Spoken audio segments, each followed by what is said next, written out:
सीता कुंड के पास और हमारे साथ हैं महर्षि मदन बाबा जी और इनके माध्यम से हम सीता कुंड के बारे में, इसकी विशेषता और इसके पौराणिक इतिहास और कालांतर से चली आ रही अभी तक की प्रथाओं के बारे में हम जानकारी इकट्ठा करेंगे। मदन बाबा जी, आप यहाँ के बारे में जो व्यूअर्स हैं उनको कुछ बताएं।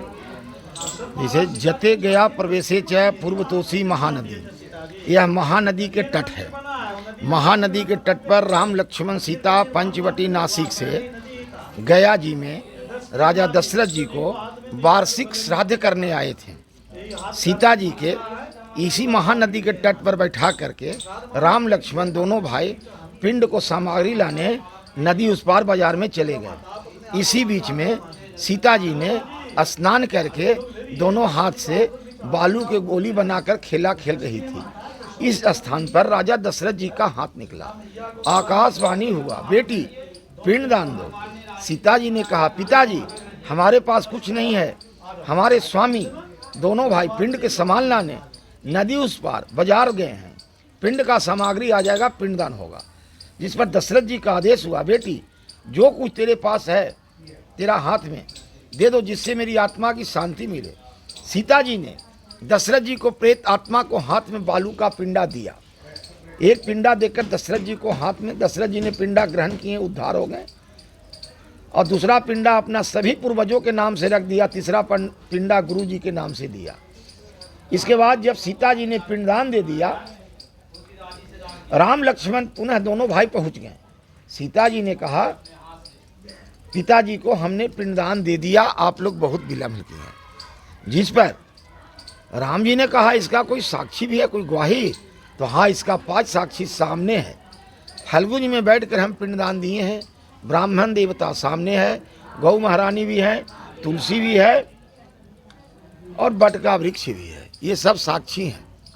मगर किसी को सीता जी ने इकरार नहीं कराया था कि आप लोग की इस बात। सीता जी ने फल्गु जी के कोई पूजन आवाहन किया नहीं था।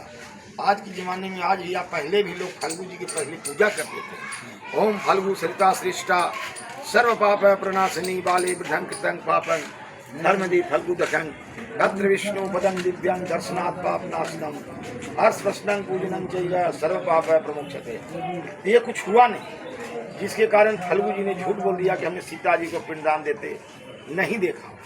सीता जी ने फल्गु जी को श्राप दिया कि जाओ तुम अंत सलीला रहोगे। आज वो अंत सलीला थी। अभी के ज़माना में नरेंद्र मोदी की कृपा से जिस तरह से अहिल्या राम जी के चरण से अहिल्या तर गया, उसी तरह से नरेंद्र मोदी की कृपा से फल्गु जी का पुनः उसी तरह से फिर पावर मिल गया है। इसके बाद एक बट वृक्ष सत्य बोला कि हमने सीता जी को पिंडदान देते देखा है। सीता जी ने बट वृक्ष को अक्षय वरदान दिया, अमर वरदान दिया कि जब तक सूर्य चंद्रमा आकाश पताल धरती रहेगा तब तक तुम यहाँ विराजमान रहोगे। जो तुम्हारी पूजन करेगा उसको पितरों की उद्धार होगा। जो पूजा पिंडदान करेगा उसके अकाल मृत्यु वाले जो भी पिंडदान होंगे सभी का उद्धार, पीड़ितात्मा का उद्धार, पितरों की उद्धार और मनोकामना पूर्ण। आज जो भी यात्री आते हैं अक्षयवट नीचे पिंडदान करते हैं, त्रिपिंडी श्राद्ध करते हैं और पितरों को उद्धार पाते हैं, वरदान लेते हैं। उसी के सटे एक रुक्मिणी सरोवर है, वहाँ भी पिंडदान ले तर्पण करते हैं, स्नान करते हैं। रुक्मिणी बैतरणी सरोवर, ये सरोवर में तर्पण का नियम है, गौदान का नियम है और पिंडदान रुक्मिणी में बैतरणी में भी होता है।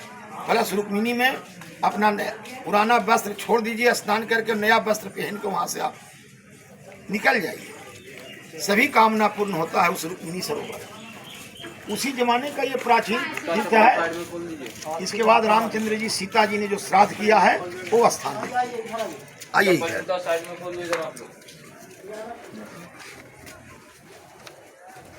यहाँ पर रामचंद्र जी, सीता जी, लक्ष्मण जी इस स्थान पर श्राद्ध किया। ये स्थान यही है। रामचंद्र जी हैं, लक्ष्मण जी हैं, सीता महारानी जो पिंड को संभाल लेके आए ना, यहाँ श्राद्ध किए। ये स्थान है राम गया।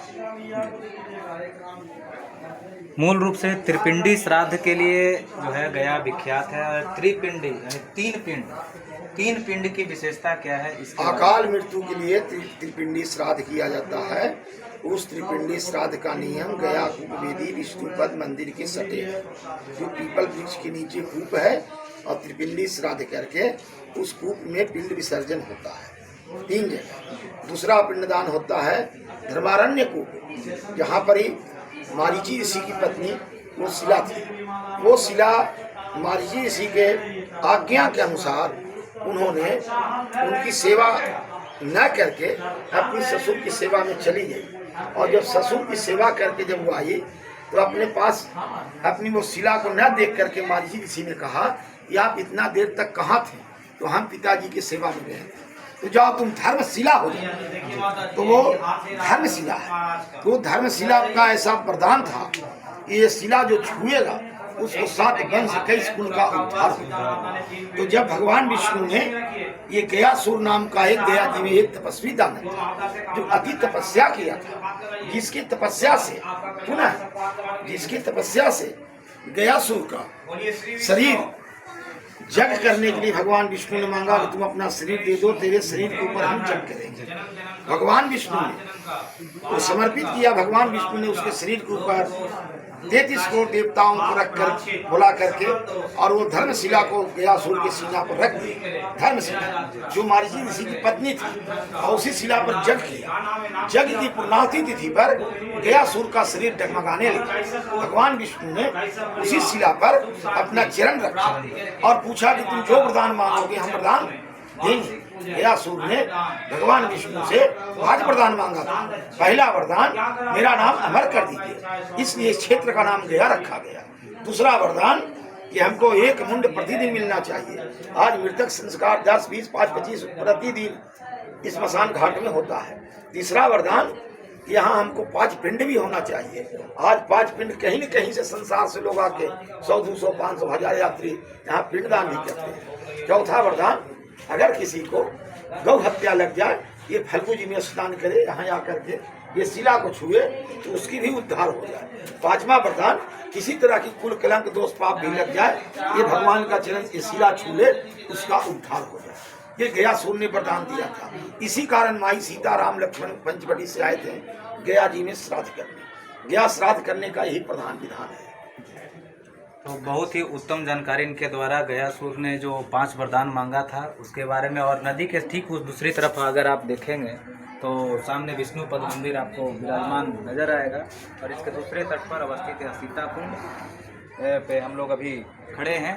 तो यह विष्णुपद मंदिर आपको सामने नदी के दूसरे तट पे नज़र आ रहा है, और हम लोगों को विशेष जानकारी प्राप्त कर रहे थे यहाँ के मंडलेश्वर श्री मदन बाबा जी। और मदन बाबा जी के साथ हम लोगों ने यहाँ के बारे में बहुत कुछ जानकारी उपलब्ध किया, और आप लोगों तक यह जानकारी हम लोगों ने पहुँचाया।